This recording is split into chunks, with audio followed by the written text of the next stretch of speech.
Hello my dear students, कैसे हैं आप लोग। उम्मीद करता हूं मस्त होंगे, आपकी पढ़ाई भी बहुत मस्त चल रही होगी। जैसा कि प्यारे बच्चों आप स्क्रीन पर देख रहे होंगे, स्क्रीन पर आज हम आपको हिंदी की बहुत ही महत्वपूर्ण कहानी जो आपके 5 नंबर क्या करेगी बच्चों, पूरा करेगी। आप हमें 10 मिनट दो और हम आपको आपके एग्जाम के लिए बेटा निश्चित रूप से 5 नंबर देंगे, ठीक है ना। और बेहद चतुराई से, बेहद आराम से आप इनको तैयार भी कर लोगे, ठीक है। तो यहां आप देख रहे हैं पंचलाइट कहानी के बारे में। ये कहानी हम बताएंगे 100 शब्दों में आपको बच्चों ये कहानी लिखनी है, ठीक है ना। और इस कहानी में अगर मैं बात करूं आपसे तो देखो, इस कहानी में पंचलाइट कहानी किसके द्वारा लिखी गई है, तो ये फणीश्वरनाथ रेणु की कहानी है। ये पूछा जाएगा किसके द्वारा लिखी गई है। और ये पंचलेट आप देख रहे होंगे, इस पर आधारित ये कहानी है।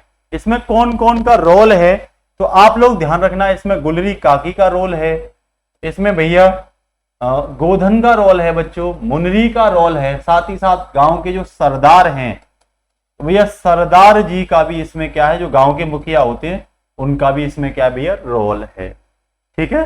साथ ही साथ अगर मैं आपसे बात करूं कि भाई इसमें ग्रामीण आंचलिक परिवेश को क्या किया गया है, दिखाया गया है। कैसे मतलब गांव जो होते हैं तकनीकी तौर पर, मनोवैज्ञानिक तौर पर पिछड़े हुए होते हैं, ये इस कहानी में दिखाने का प्रयास किया गया है। साइंटिफिक गांव कितने तैयार नहीं होते, आज भी गांव ऐसे हैं जहां दूर दूर तक मतलब तकनीकी उनके पास मतलब तकनीकी ज्ञान नहीं है, और कह सकते हो आप लोग के मतलब मुख्य धारा की दुनिया से जुड़े हुए नहीं है। तो इसमें जो कहानी दिखाई गई है वो बिहार के एक गांव की दिखाई गई है, ध्यान रखना। और पंचलाइट कहानी का नाम है, आप लोग ये भी दिमाग में डाल लो। और फणीश्वरनाथ रेणु जी ने इस कहानी को लिखा है, ठीक है ना। बिहार के पिछड़े गांव की है। यहां पर गांव का एक प्रकार से कह सकते हो सजीव वर्णन किया गया है। ग्रामीण, आपको पता है ग्रामीण जो समाज होता है वो विभिन्न प्रकार की जातियों में बटा हुआ है आज भी, और अलग अलग टोलियां बना करके ये जातिगत आधार पर लोग क्या करते हैं, अपना जीवन यापन करते हैं, ठीक है ना। बहुत सारी टोलियों में ये लोग क्या होते हैं, बटे होते हैं, ठीक है ना। मैं वही बात कर रहा हूं आपसे गांव में ही कि भाई एक गोधन नाम का व्यक्ति होता है, गोधन नाम का, और वो गांव की ही एक गुलरी काकी होती हैं। गुलरी काकी कौन होती हैं भैया, गुलरी काकी होती हैं। और वो उन गुलरी काकी की बेटी मुनरी से क्या करता है, प्रेम प्रसंग करता है, प्रेम में बंधा होता है, और उसका प्रेम उस मुनरी के चक्कर में परवान भी हो जाता है। और जैसे ही वो अपने घर से बाहर निकलता है, मुनरी के रास्ते में मतलब साइकिल से चलता हुआ अपने काम धाम से जैसे भी गांव में जाते हैं आमतौर पर निकलता है, तब ही जो है मुनरी के घर के सामने से जैसे ही पहुंचता है वैसे ही गाना स्टार्ट कर देता है। धूप में निकला न करो रूप की रानी, गोरा रंग काला ना हो जाए। कभी कहता है तेरे चेहरे में वो जादू है, कभी कहता है तेरे चेहरे में वो जादू है, बिन डोरी खिंचा जाता हूं, जाना होता है और कहीं तेरी ओर चला जाता हूं। इस तरीके से वो बार बार जब उसके घर से बाहर निकलता है तो ये गाना गुनगुनाता हुआ निकलता है। और इस गाने में आपको पता है जब प्रेम परवान चढ़ा होता है तो एक विलेन का उसमें क्या हो जाता है, रोल एंट्री हो जाती है। तो यही गुलरी और गोधन के मुनरी और गोधन के प्यार में भी एक विलेन के रूप में मुनरी की जो माँ होती है वो एंट्री मारती है। और वो गांव के ही, आपको पता है गांव में पंच मुखिया वगैरह होते हैं हर बिरादरी के अपने अपने, तो वो गांव के जो सरदार है उनसे उसकी क्या करती है, शिकायत करती है। किसकी भाई, गोधन की शिकायत करती है। और तब जब पंच शिकायत को सुनते हैं तो पंच गोधन का हुक्का पानी गांव से बंद कर देते हैं और अपनी बिरादरी से गोधन का क्या कर देते हैं, बहिष्कार कर देते हैं। गांव से उसका क्या कर देते हैं, बहिष्कार कर देते हैं। लेकिन धीरे धीरे समय रहते गांव में रामनवमी का मेला आता है और गांव के ही समाज के जो लोग होते हैं पैसा इकट्ठा करते हैं, कई दंड वगैरह से पैसा इकट्ठा किया जाता है। तो उस पैसे से मेला देखने के लिए जाते हैं और मेले से एक पंचलेट खरीदते हैं, जिसे पेट्रोमैक्स कहते हैं। कई लोग उसे पंचलेट कहते हैं, कई लोग उसे क्या कहते हैं भैया, कई लोग पंचलाइट भी कहते हैं उसे, ठीक है ना। उसे खरीदते हैं, 10 रुपए शेष भी बचते हैं, उन पर बचे रहते हैं, तो उससे वो पूजा का भी क्या कर लेते हैं, सामान खरीद लेते हैं कि भाई जब भी गांव में हम लोग क्या करेंगे, पंचलाइट को जलाएंगे। क्योंकि पंचलाइट देखो यहाँ एक गांव के पिछड़ेपन के बारे में दिखाया गया। पंचलाइट यहाँ एक प्रकार से एक लालटेन का रूप देख सकते हो। देखो जैसा कि मैंने आपको दिखाया है, पंच लाइट से मतलब देखो इतना सा है कि भाई देखो ये पंच लाइट है, ये देख रहे हैं, एक ये पंच लाइट टाइप है बस। देखो ये दिखाया गया पंच लाइट, ये ठीक है। तो अब देख लो एक पंचलेट गांव के लिए एक अनोखा रूप दिखा रही है। इसका मतलब गांव काफी पिछड़ापन है, गांव के परिवेश को दिखाया गया है कि आज भी गांव तकनीकी रूप से क्या है, पिछड़ेपन में। ये वो कहानी है, ठीक है ना। हरीश्वर नाथ ने बहुत ही मनमोहक तरीके से गांव को क्या किया है, चित्रित किया है इस कहानी में, ठीक है ना। तो अब क्या होता है, जब गोधन को बाहर निकाल देते हैं तो गांव वाले मेले से क्या लाते हैं, पेट्रोमैक्स लाते हैं, कोई दिक्कत नहीं। महतो टोली के लोग लाते हैं, उनमें एक टोली होती है महतो टोली। कौन सी टोली, महतो टोली के जो लोग होते हैं वो उस पंचलाइट को ले आते हैं, कोई दिक्कत वाली बात नहीं है। बात कहां आती है भाई, बात यहां आती है कि भाई अब उसे जलाने की बात आती है। जो सरदार लेके आता है वो अपनी घरवाली से कह देता है कि भाई अब पूजा की क्या करिए, आप लोग तैयारी करिए। और जैसे ही वो पूजा की तैयारी की थी और सब लोग समाज के लोग उस पेट्रोमैक्स को देखने के लिए क्या हो जाते हैं, इकट्ठा होते हैं, बड़ा उत्साहित होते हैं, बड़ा खुश होते हैं कि भाई आप तो पूरे गांव में क्या हो जाएगा, उजाला ही उजाला हो जाएगा। वो अपनी डिमरियों को नहीं जलाते हैं, दीपक टाइप होती हैं, उनको नहीं जलाते कि भाई आज तो हम पूरे गांव में रोशनी किससे करेंगे, पेट्रोमैक्स से करेंगे, इतने उत्साहित होते हैं। समस्या यहां आती है जब वो सरदार पेट्रोमैक्स को जलाने के लिए आते हैं तो उनमें से कोई भी पंचलाइट या पेट्रोमैक्स को जलाना जानता ही नहीं है। बड़ा समस्या खड़ी हो जाती है कि भाई ये तो नया चीज है, इसे कैसे जलाएंगे। उनका मजाक बनाने के लिए पास पड़ोस से राजपूत सरदार होते हैं, राजपूत लोग उनका मजाक उड़ाते हैं, भाई अब तुम पे जलाना ही नहीं आता, तुम इतना जानते ही नहीं हो, तो क्यों इतना आडंबर रच रहे हो, क्यों इतना ऊपर उठ के बात कर रहे हो, क्यों इतना ज्यादा बनने की कोशिश कर रहे हो। तो ये तो भाई समाज में बेइज्जती की बात हो जाती है। लेकिन महतो टोली के सरदार भी ये दिमाग में डाल लेते हैं अपने में कि चाहे कुछ भी हो जाए लेकिन अन्य टोली के लोगों से हम पेट्रोमैक्स को नहीं जलवाएंगे। बात में मजा कहां आता है कि जब ये बात चल रही होती है वहीं पे भैया कौन बैठी होती है, मुनरी बैठी होती है। मुनरी की एक फ्रेंड होती है कनेली। मुनरी चुप से कनेली के दिमाग में डाल देती है कि कनेली सुन, गोधन बहुत अच्छी, भाई किसी प्रेमी की महबूबा को उसके बारे में ना पता हो ऐसा तो हो ही नहीं सकता।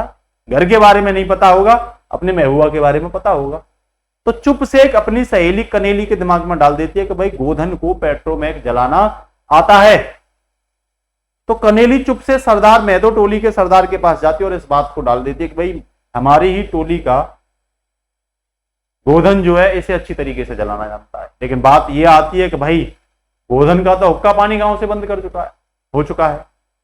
लेकिन बात यह भी आती है कि अन्य लोग मजाक उड़ा रहे हैं, तो समाज की इज्जत की बात है। तो गोधन ने इतना अपराध नहीं किया भाई, गोधन प्रेम ही तो करता है, अपराध थोड़ी किया उसने, जुर्म थोड़ी किया है। तो घुमा फिरा के बात यहां तक आती है कि चलो भाई एक छड़ीदार को भेजते हैं, सरदार के गोधन को बुला के लाइए। गोधन मना कर देता है उससे, तो फिर खुद गुलरी काकी जाती है उसे बुलाने के लिए और फाइनली उसे मना करके ले आते हैं। और जब भी भैया गोधन आता है सब लोग उसकी पेट्रोमैक्स को जलाने का इंतजार कर रहे होते हैं, बड़े उत्साहित होते हैं कि भाई पेट्रोमैक्स जलेगी, गोधन आ गया। गोधन उनसे स्पट तेल मांगता है कि लाइए भाई, स्पट तेल नहीं होता तो वो नारियल तेल से ही क्या कर देता है, पेट्रोमैक्स को जला देता है। और एकदम हल्ला हर्षोल्लास के साथ महावीर का जयकारा लगा देते हैं और संकीर्तन क्या कर देते हैं, स्टार्ट कर देते हैं। और सब लोग बड़ा खुशी के उल्लास के साथ महोत्सव मनाते हैं। जब ये बात सबको पता चलती है कि ये गोधन का कारनामा है तो गोधन के प्रति लोगों का प्यार बढ़ जाता है। जो गोधन ने जुर्म किया है अब वो जुर्म दिखाई नहीं देता कि भाई ये कोई इतना बड़ा जुर्म नहीं है। तो सरदार भी गोधन को क्या कर देते हैं, माफ कर देते हैं। और तभी गोधन के पास जो गुलरी काकी हैं वो गुलरी काकी निमंत्रण लेके आती हैं, शाम का खाना लेके आती हैं। तो एक गोधन यहाँ पे लगे हाथ एक गाना भी गा लेता है, शायद मेरी शादी का ख्याल दिल में आया है, इसीलिए मुनरी की काकी ने मुझे खाने पे बुलाया है। तो देखो इस तरीके से कहानी में एक रोमांच भरा हुआ, मतलब एक रोमांच से भरी हुई ग्रामीण परिवेश के पिछड़ेपन को यह कहानी दर्शाती है। गोधन गुलरी काकी के यहाँ शाम को भोजन पर जाता है। मुनरी धीरे से पलक झपती हुई, पलक झुकाती हुई उसके सामने प्रवेश होती है। गोधन भी एकदम से घूरता हुआ देखता है, दोनों का प्रेम प्रसंग और भी बढ़ जाता है। और धीरे धीरे धीरे धीरे धीरे धीरे सरदार भी कह देते हैं गोधन से कि भाई तेरे सातों खून क्या कर दिए, माफ कर दीजिए, खूब गाओ मुनरी के साथ क्या, खूब गाओ मुनरी के साथ सलीमा का गाना। तो ये कहानी का बड़ा ही रोचक रूप दिखाया गया है, आप देख रहे होंगे। गांव, अब देखो यहाँ देख लो आपको किस तरीके से लिखना है भाई, कि गांव में निवास करने वाली विभिन्न जातियां टोली बनाकर रहती हैं, उनमें से एक महतो टोली रहती थी। रामनवमी के मेले में वो क्या लेके आते हैं, सभी पंच मिल करके एक पेट्रोमैक्स खरीदते हैं, ठीक है ना, जिसको गांव वाले और क्या कहते हैं, पंचलाइट कहते हैं। पंचलाइट खरीदने के बाद 10 रुपए बचते तो उससे पूजा का सामान भी खरीद लेते। देखो ये जा रहे हैं, रामनवमी का मेला लग रहा है, ये पंचलाइट खरीद कर ला रहे हैं इस मेले से, देखना ये मेला इस तरीके का लग रहा है। पूजा की थाली भी लेके आ रहे हैं, ये पूजा की थाली है कि भाई पंचलाइट जलाएंगे तो पूजा करेंगे। सब लोग देखो, गांव के लोग, महिलाएं वगैरह हैं, अन्य लोग भी पेट्रोमैक्स को देखने के लिए आते हैं बड़ी खुशी खुशी के साथ, आप लोग देख रहे होंगे। उसके बाद सरदार भी अपनी घरवाली से कह देता है कि भाई अब पूजा पाठ के लिए क्या हो जाइए, तैयार हो गया, ये पूजा पाठ करना है।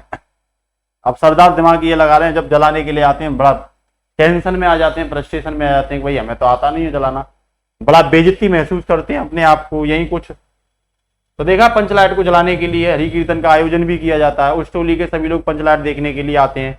मैं तो टोली के सभी लोग पंचलाइट जलने के लिए उत्साहित होते हैं, लेकिन प्रश्न यह उठता है कि भाई इसे जलाएगा कौन, क्योंकि लोगों ने कह दिया कि हम डेमरी भी जब तक नहीं जलाएंगे, हम तो भैया चाहते हैं क्या, हम तो चाहते हैं पंचलाइट को जलता हुआ देखना। उस दिन कहे कि भाई पूरा गांव पंचलाइट से जलेगा। कह रहा पंचलाइट न जलने से सबके चेहरे क्या हो जाते हैं, सबके चेहरे उतर जाते हैं भैया, उदास हो जाते हैं। दूसरी टोली के लोग मजाक बनाते हैं, लोगों ने यह निर्णय लिया कि दूसरी टोली के लोगों से हम क्या नहीं जलवाएंगे, पंचलाइट नहीं जलवाएंगे, भले ही चाहे कुछ भी करना पड़े। देखो ये देख रहे हैं, मैथो टोली के सरदार हैं, देखो ये राजपूत सरदार हैं जो इनका क्या उड़ा रहे हैं, मजाक उड़ा रहे हैं। भाई जब जलाना नहीं आता तो क्यों ले आए। गुलरी काकी की बेटी मुनरी के प्रेम प्रसंग की बात होती है, उस बताती है कि पंचलाइट किसे जलाना आती है, गोधन को आती है। कनेरी उस चीज को बता देती है और ये पता चलता है कि भाई गोधन का तो हुक्का पानी बंद किया जा चुका है, ठीक है ना। तो देखो ये कनेली आ गई और ये कनेली को ये बात झट से बता देती है, और यही बात कनेली किसको बता देती है, सरदारों को बता देती है। जब सरदार छड़ीदार को भेजते हैं तो गोधन आने से क्या कर देता है, मना कर देता है, लेकिन अंत में गुलरी क्या करती है, उसे भाई बुला के ले आती है। देखो ये कनेली बता रही है सरदार को, गुलरी काकी गई, लेकिन गुलरी काकी के मनाने पर वो क्या होता आ जाता है। कह रहा सर्वप्रथम पंचलाइट में तेल भरा जाता है, स्प्रिट मांगता है गोधन, स्प्रिट ना होने पर वो क्या करता है, नारियल के तेल से, गड़ी की तेल की सहायता से ही पंचलाइट को क्या कर देता, जला देता। जैसे ही पंचलाइट जलती है सबके मन में क्या आती है भाई, एक अलग ही खुशी और प्रसन्नता आती है, सबके चेहरे खिल उठते हैं। गोधन सबका क्या कर लेता है, दिल जीत लेता है। तभी मुनरी जो है गोधन को हर्षत भरी निगाहों से क्या करती है, देखती है। देखो क्या रोमांच। तो देखो ये गोधन जला रहा है, स्पिरिट मांग रहा है, और फाइनली वो नारियल के तेल से ही क्या कर देता है, पंचलाइट को जला रहा है। देखो देख रहे हैं आप लोग, सब लोग खुश हो जाते हैं। कितने खुश हो रहे हैं पंचलाइट जलने पर भाई, सब लोग क्या हो रहे हैं, खुश हो रहे हैं। गोधन मन जीत लेता है सबका, सब देखो कीर्तन कर रहे हैं, खुशी खुशी के मारे क्या कर रहे हैं, बड़ा प्रसन्न हो रहे हैं कि भाई अब तो पंचलाइट जल गई। क्योंकि उस समय पंचलाइट अपने आप में क्या थी। अब गोधन देखो शाम को जा रहा है, शायद मेरी शादी का ख्याल आ गया, नहीं आ गया। अब बड़ा दोनों के बीच प्रेम संग अच्छा होता। फाइनली सरदार क्या करते हैं, जो गोधन होता है, पंचायत जो गोधन के गुनाहों को माफ कर देती है और कहती है खूब गाओ सलीमा का क्या भैया गाना। देखो गांव ग्रामीण परिवेश को दिखाया गया अलग अलग टोली में रहते हुए। अब बात ये बनेगी, पूछेगा कई बार के पंचलाइट कहानी का सारांश बताइए, क्वेश्चन ऐसे पूछेगा तो सीधा लिखना है आपको, बिहार के एक पिछड़े गांव के परिवेश को सुंदर चित्रित किया गया है। और ये सब चीजें आपको क्या कर लिख देनी है कि भाई गांव के लोग सीधे साधे लोग होते हैं, सम्मान की चीज समझते हैं, पेट्रोमैक्स को कोई सम्मान की चीज है, सभी बालक औरत मर्द इकट्ठे हो जाते हैं। तो ये सब चीजें क्या करनी है आपको, सारांश में लिखनी है। ये सब चीजें आपको क्या करनी है भैया, सारांश में लिख देनी है, ठीक है ना। तो ये देखो जगह जगह पेट्रोमैक्स चलता, अब सब लोग धीरे धीरे अपना क्या करते हैं, पेट्रोमैक्स को जलाना स्टार्ट कर देते हैं। तो कहानी कैसी लगी, आप लोग भी इतना ही लिख के आना जितना हमने बताया है आपको।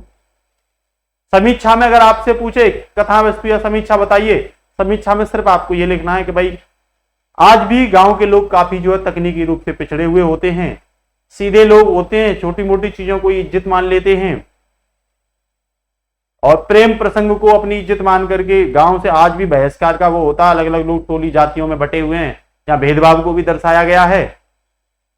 तो ये सब आपको समीक्षा में लिखना है, ठीक है।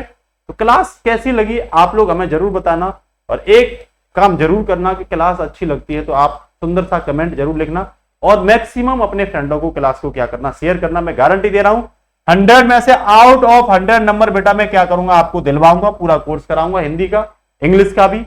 बशर्ते आप लोग सपोर्ट करना, सभी क्लास हम आपके लिए ईमानदारी से डेली टू डेली लाते रहेंगे। नमस्कार, जय हिंद, गुड नाइट बच्चों, all the best, take care, Bharat माता की जय।